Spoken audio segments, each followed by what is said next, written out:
guys, welcome back to my channel. If you're new here, my name is Christina, and today we are doing a really highly requested video about our love story. I'm so excited to finally share this because people ask about our love story. I can't explain it in 5 minutes, so I could just direct them to this video in the future. I'm really excited that you guys are watching.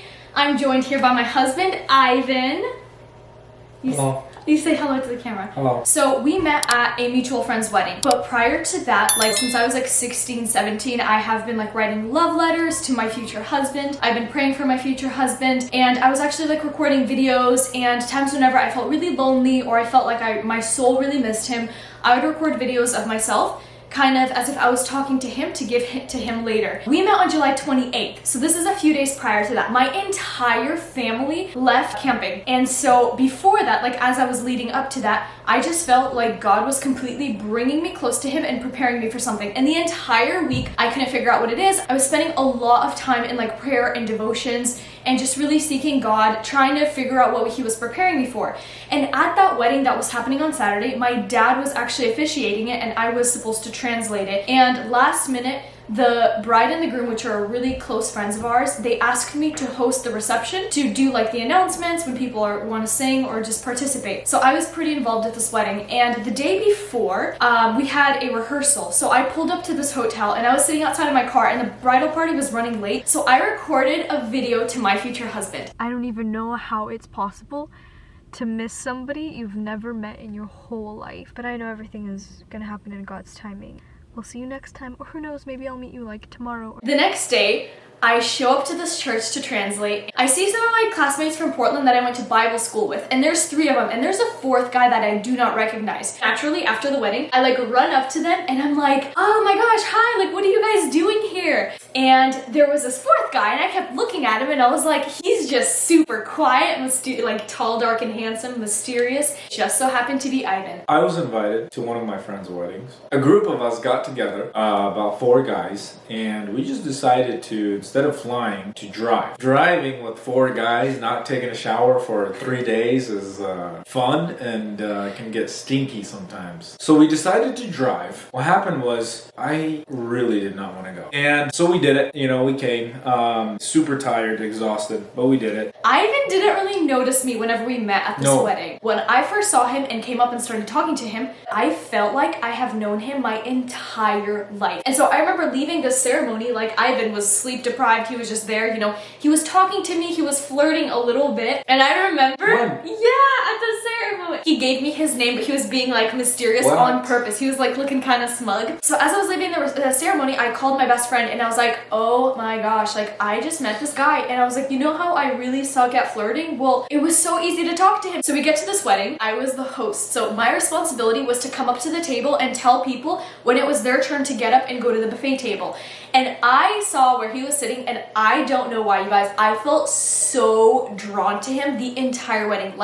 I've never had this sensation before where you're so comfortable with a person. But as this wedding was going, I couldn't remember his name. I was like, I'm so sorry. I cannot remember your name. He looked so hurt. Obviously, he told me what his name was, but I just felt so bad after that. My sweet friend Christina got up, and she was singing 1,000 Years by Christina Perry. The song comes on, and I always wanted this song to be the song that I would walk out to on my wedding day, which was such a coincidence. And I remember sitting there and talking to God and looking at Ivan, at the same moment as she's singing, Ivan gets up and he's directly in my view. And he was taking a picture with the bride and the groom, and I will put up a picture here. And as he's taking this picture with them, I remember sitting there and looking at him, and I was like, God, what is going on? And I just start having a conversation with God, and suddenly the song, part of the song comes on. Time stands still, beauty and all she is. I will be brave. I will not let anything take away what's standing in front of me. Every breath and every hour has come to this. And so as I'm listening to this song, I'm seeing Ivan standing in front of me, and I just have this complete peace envelop me. And I asked God, and I was like, God, this is so crazy, but is that my husband? And out of nowhere, I just felt the presence of God just come upon me in that place, and I could not move. I have never felt such peace and joy and love and comfort at the same time as I was sitting there, and I just knew I received my answer from God. It was unbelievable. And I was like, what am I supposed to do with that information? I'm not going to be one of those people who comes up and is like, hey, guess what? God told me I'm going to marry you. Yeah, right. During the rest of this wedding, I, was just kind of making small talk, and I invited them over to my house the next day after church. The entire drive home, as I was driving from Anchorage to where we live, and it's like an hour drive, the whole time I had this peace, and I just had this confirmation. I was like, I'm going to marry this guy. I know I'm going to marry him. And so the next day comes, we go to church. I'm translating. We sat in the back, and as church was going on, so when the preacher came out to preach, there's a girl that came out too to translate. I was like, man, this girl is on fire. I tell my buddies next to me, I'm like,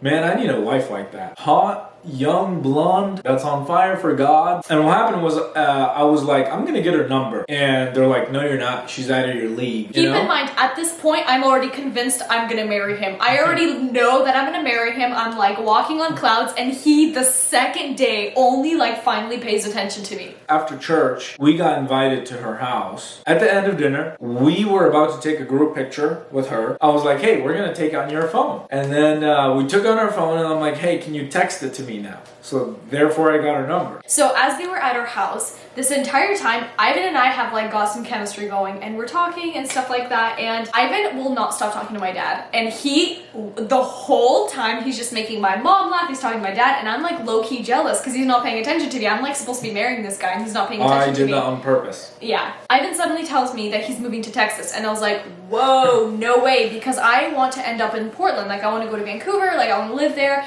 And he tells me he's moving to Texas, and I was like, that's it. There's no way he's looking for a wife. There's no way he wants to get married because he's moving to Texas. He's already got other plans.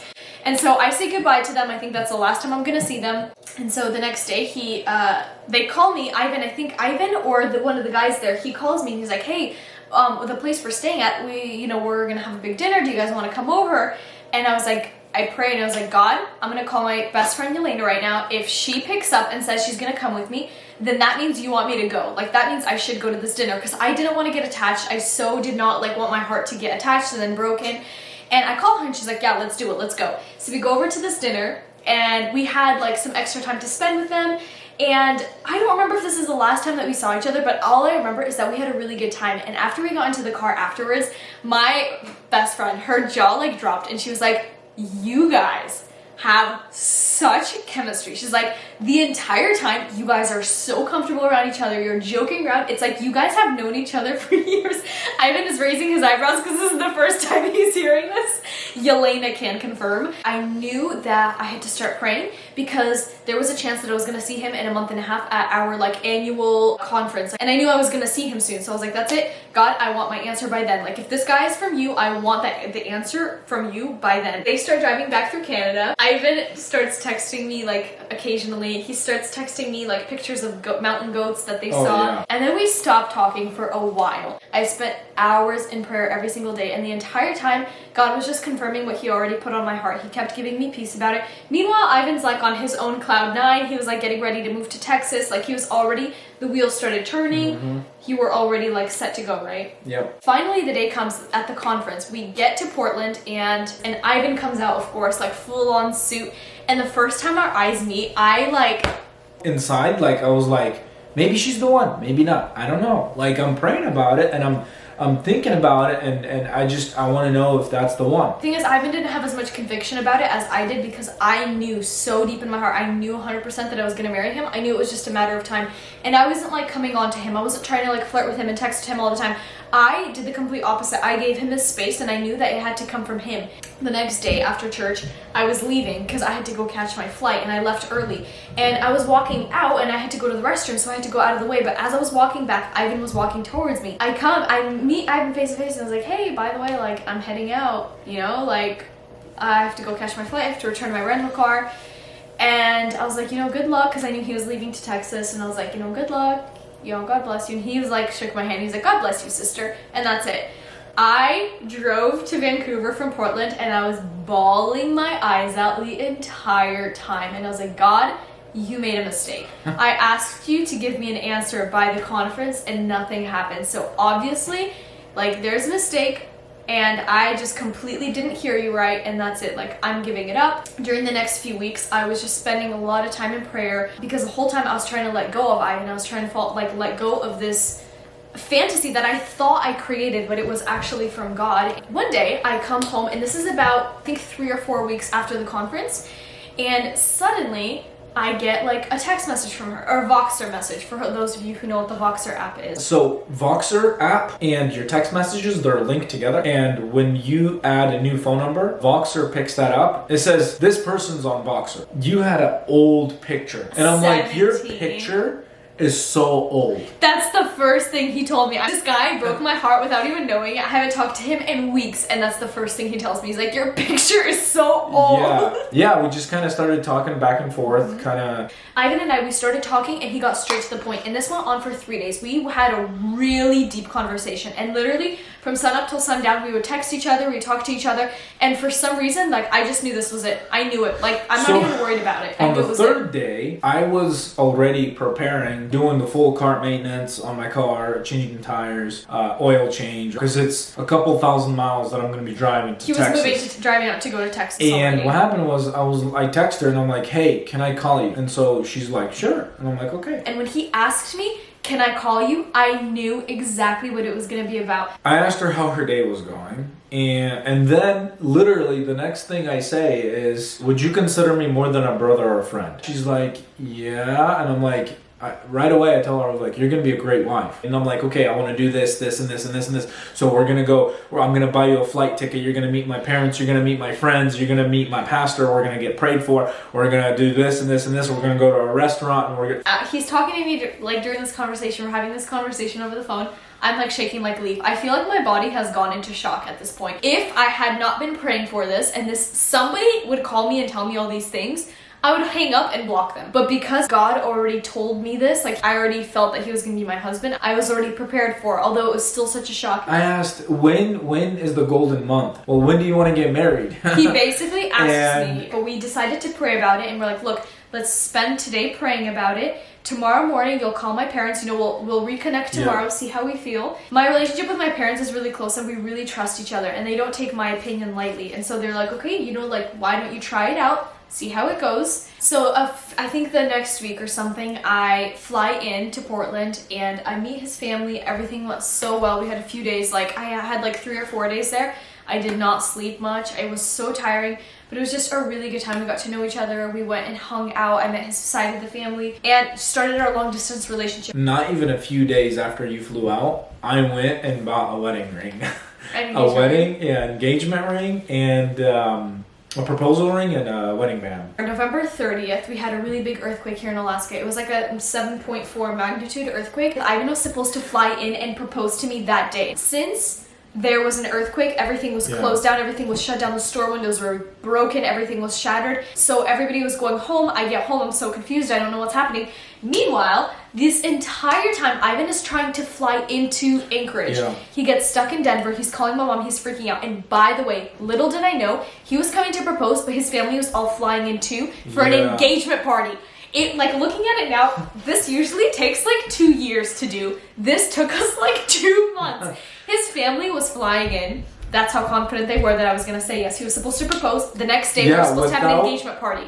Nobody knew if you're going to say yes or no. My mom did. And I know, but we already started preparing the engagement, everything without you knowing. I come home and I see all these tables beautifully decorated. I see a Christmas tree. Like, my mom has the whole thing lit up. Like, she went all out. I'll post a picture for you guys to see. My mom went all out, and she keeps telling me that we're having like an early Christmas dinner because Esther is coming from Seattle, my sister, and we're just gonna like gather together with like grandma and the family. We're gonna have this nice beautiful Christmas dinner, and we're gonna have it early. And I was like, cool. Ivan flies in, sleeps like 3 hours, starts preparing everything, and it was very impromptu, like where he proposed. Me and my sister were supposed to be going out like to get coffee, and we're trying to get into this coffee shop, and this lady, the manager, comes out and she's like, hey, I'm so sorry, like we're closed, you know, everything is upside down, like the bookshelves are all knocked over, we're cleaning from the earthquake.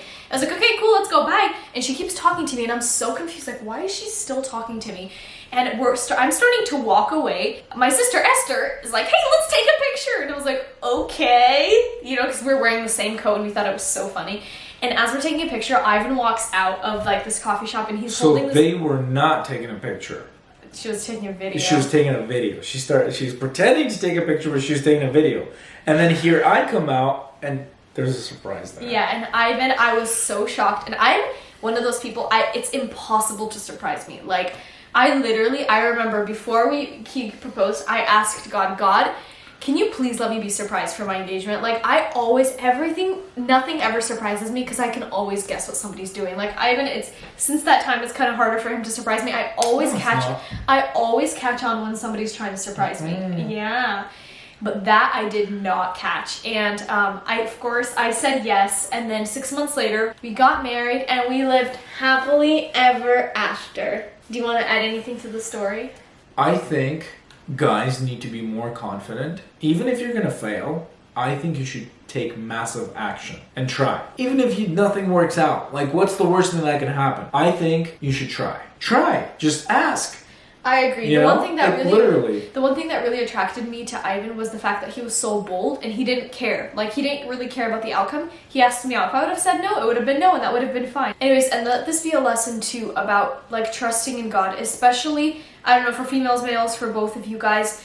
This entire love story was only made possible because we were seeking God through all of it. And I can't even imagine like doing this without God and being faced with such a crazy question. The thing is, if you take God out of the equation, this sounds like a crazy, reckless love story that's just headed for disaster. But because God was in the center of it, because Ivan was bold, but at the same time Ivan was seeking after God, he was searching for his opinion, and I was doing the same thing, and I was keeping God in the center of it, God led us to such a beautiful love story. And like, we met on July 28th. We started talking on like October 9th. December 1st, we were already engaged, and then June 1st, we got married. So this all happened so quickly, but honestly, like, we see God's hand in everything and in our entire love story, and it was just like such a beautiful thing for both of us to experience. And it was such an honor for me too, because growing up even, I always trusted God. I always would pray for my future husband and about like the process, and I feel like God on purpose, like, he just wanted to give me like a beautiful movie-worthy moment, and he knew how special this was to me, and he made it so incredible. And I'm like seriously gonna start crying right now. Before all this, the verse that God put on my heart was like Psalm 34. It says, delight yourself in the Lord and he will give you the desires of your heart. And that was what I was doing this entire time, was just delighting myself in God, and he made it so special for me. And because I was like putting him as my number one delight, he gave me the desires of my heart and so much more, and made it so special. Like, he made it like a movie for me, you know? And every time we tell this love story, I'm just reminded of his goodness, and I'm reminded of his love and his grace. And yeah, and that is our love story, you guys. Thank you so much for watching. If you haven't already, give it a like, a subscribe, a comment, whatever. I love hearing from you guys. Let me know what your favorite part of the story was, and I'd love to hear yours as well. I love you guys, and I'll see you guys next time.